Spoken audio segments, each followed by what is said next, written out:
Can a sentence, whispered in anger, become a binding prophecy? Can a dark fascination with a national tragedy mutate into a personal blueprint for murder? In the heart of Minnesota, nestled against the slow, powerful flow of the Mississippi River, lies the town of Winona, a place so idyllically American it loaned its name to a Hollywood star. It's a town of gentle bluffs and quiet streets.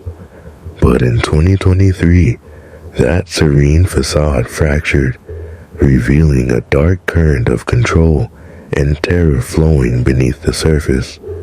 This is the story of a shattered pact, not between lovers, but between a woman and her own life. Madeline, Maddi Kingsbury, a radiant 26-year-old mother of two, did not simply disappear. She was systematically erased from existence, her life dissolving into a 68-day void of desperate prayers and agonizing silence. And the countdown to this void began with a threat, an echo ripped from the headlines and weaponized in her own home.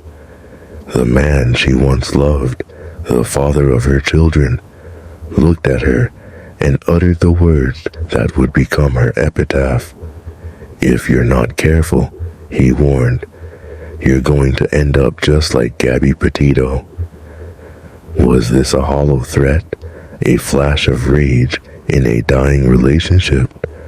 Or was it the chilling declaration of a plan, the final, violent fulfillment of a curse spoken aloud? Welcome to Fractured Fate Files. Today, we don't just investigate a disappearance. We exhume a relationship, piece by piece, trace the anatomy of a deadly prophecy, and walk step by step through the 68 days of hell her loved ones endured, searching for a woman who, in truth, was already lost. To understand the scale of this fracture, we must first excavate the life it shattered. To the world, and as her family would later describe in emotional interviews with CBS's 48 Hours, Maddi Kingsbury was an impressive and beautiful young woman. A former sorority sister from Winona State, she had built a life of purpose. She was a dedicated clinical research coordinator at the world-renowned Mayo Clinic and, thirsty for more, had just completed her first semester of a master's program at the University of Minnesota. Her entire world revolved around her two young children, aged 5 and 2. As her family stated unequivocally to investigators, she would never leave her children for anything under any circumstances. But this radiant exterior concealed a deep and corrosive fracture, her 7-year, tumultuous relationship with Adam Fravel. It began as a classic college romance, the fraternity boy and the sorority girl. When Maddi became pregnant, she put her life on hold for him. As Adam's own sister, Teresa, would tell reporters, he manned up, quitting school to get a job. But the true sacrifice was Maddi's. She poured everything she had into the relationship. In the haunting words of her father, David Kingsbury, spoken to 48 Hours, she literally poured out a river of love for him, and she got nearly a drop in return. As friends and family later testified, Maddi had become his meal ticket, the sole financial provider, the bedrock on which his life was built. This profound imbalance was a structural weakness, a vulnerability that a controlling personality could and would exploit to a terrifying degree. Adam Fravel's fracture was a crippling insecurity, a deep dependency masked by a desperate and ultimately violent need for control. A former computer science student who dreamed of becoming a pilot, he was described as initially infatuated with Maddi, but over 7 years, that infatuation curdled. As Maddi's friends recounted, he didn't help with the children, he didn't help with the house. Her stepmother, Kathy, recalled calls from Maddi, who would be sobbing miserably that Adam's not helping. He was a man whose entire world was contingent on Maddi's presence. He had everything to lose if she ever found the strength to leave him, and in the spring of 2023, she was finally finding that strength. The anatomy of the end begins with a final, chillingly normal image on Friday, March 31st, 2023. At 8:00 a.m., daycare surveillance video, later obtained by investigators, captures Maddi and Adam dropping off their children. It's a mundane, everyday moment. It is also the last time Maddi is ever seen on video before she vanishes. At 8:15 a.m., a detail confirmed by phone records, her sister Megan sends her a funny picture. They exchange a few light-hearted texts, a normal, loving moment, and then at 8:17 a.m., the communication stops. Absolute, eternal silence. Adam Fravel's version of events, the story he told police, is a hollow, carefully constructed narrative. He claimed they returned to their home. He said Maddi went downstairs to her home office to begin her workday. He claims he then borrowed her distinctive blue minivan to move some boxes to his parents' house in Mabel, an hour south. He stated he left the house, and he never saw her again. As the day bled into evening, a knot of pure dread began to tighten in her family's collective gut. Maddi, the woman who was a constant presence, went dark. Her mother, Krista, felt it first. In her interview with 48 Hours, she described it as a primal feeling. Something in my gut just didn't feel right. Mother's intuition, her sister Megan, messaged Adam. He replied that he was concerned too, a claim that would later ring hollow. That evening, hours away and frantic, Megan called Maddi's best friend in Winona, Katie Kulka, begging her to check the house. When Katie arrived, the scene, as she described it, was eerily silent. Maddi's purse was there, her wallet, credit cards, her jacket, the essential artifacts of a person's daily life, all left behind. But the person was gone. The fracture was no longer a crack. It was a gaping abyss. When Katie frantically called the police, she was met with a wall of procedural coldness. She was told she had to wait 24 hours to file an official report. For the family, this bureaucratic formality was a unique form of torture, a clock ticking down while they were paralyzed. This was not a simple case of a person gone missing. This was the dark resolution of a threat, the final act in a play written 18 months prior. To witness the true moment, the fracture became a fault line.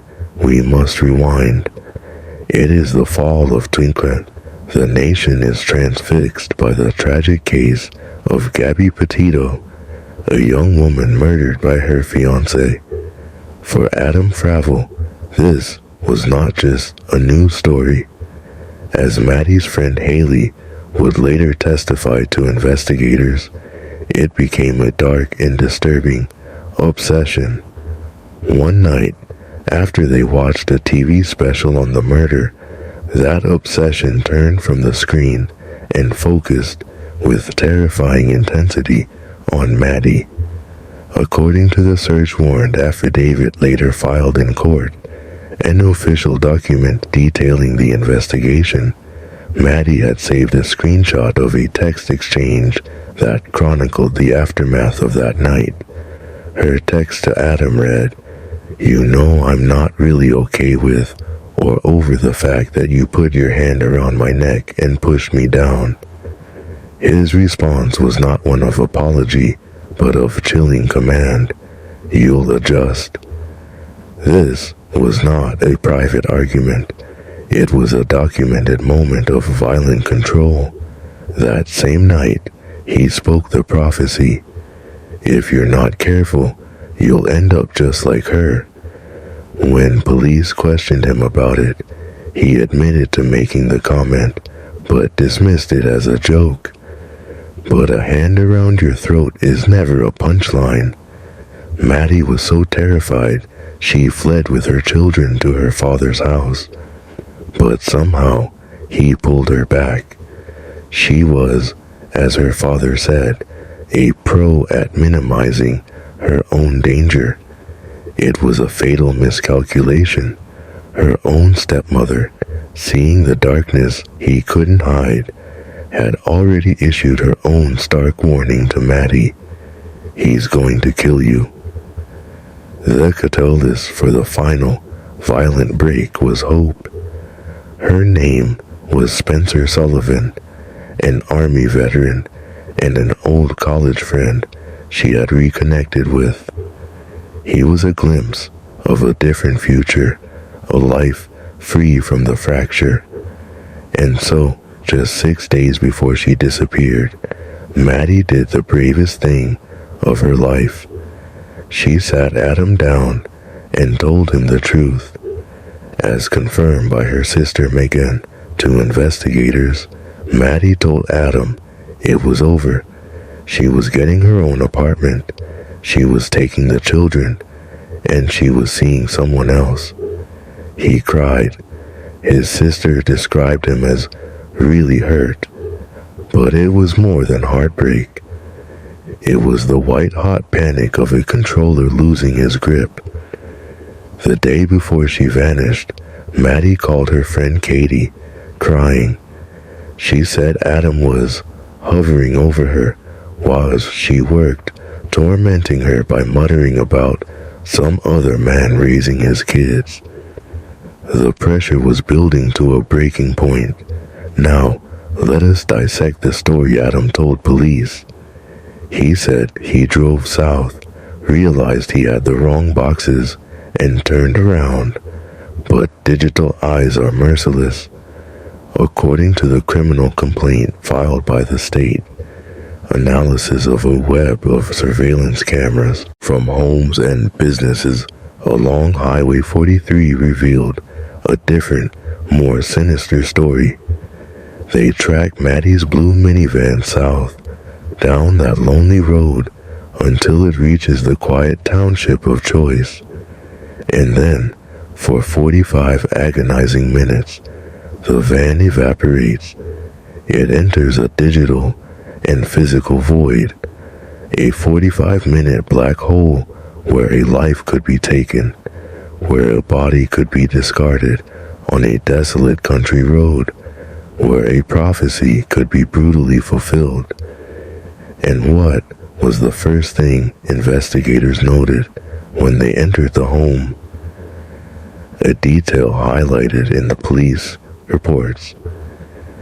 The indoor surveillance cameras he had installed were gone, not unplugged, not turned off. They had been ripped from the walls. The only silent witness to what happened in those final moments had been violently blinded. For 68 days, an entire region held its breath. Maddi's sister Megan became a reluctant warrior on TikTok. Her raw, tear-filled pleas for help reaching millions. "Help us find her," she would beg, her face a mask of pure terror. "She's my best friend." Volunteers by the thousands scoured fields, woods, and waterways. The community's grief became a battle cry, echoing from signs and social media. "Where's Madeline?"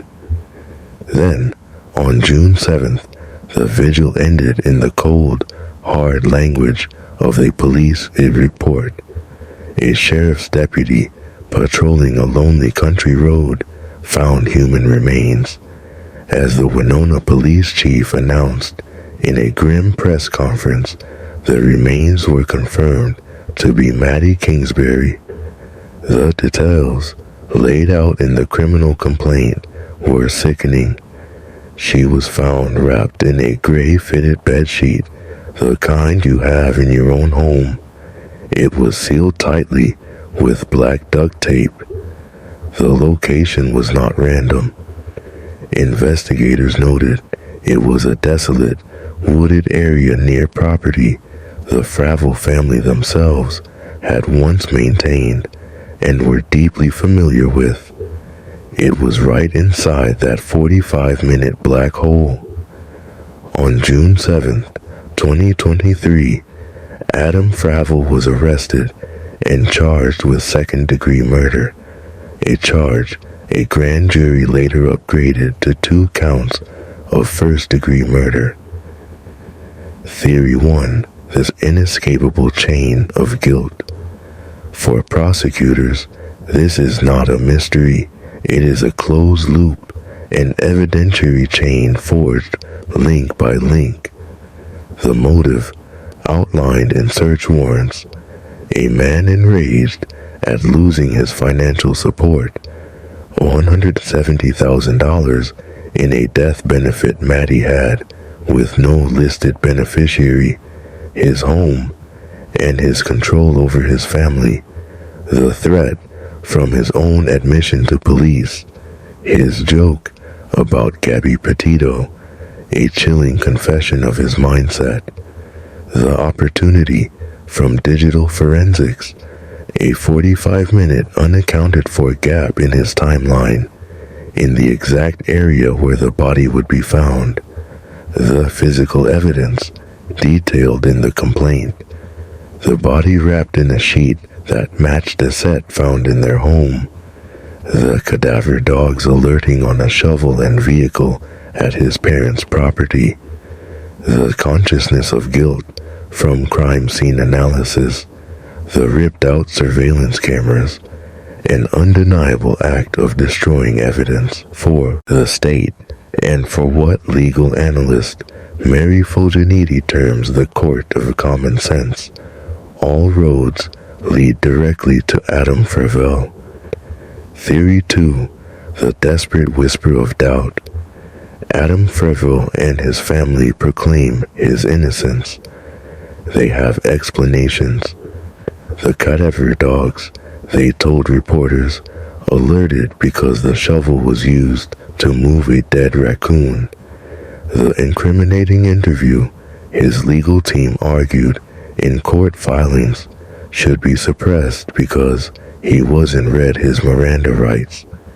They attempt to point the finger at Spencer Sullivan, the new boyfriend.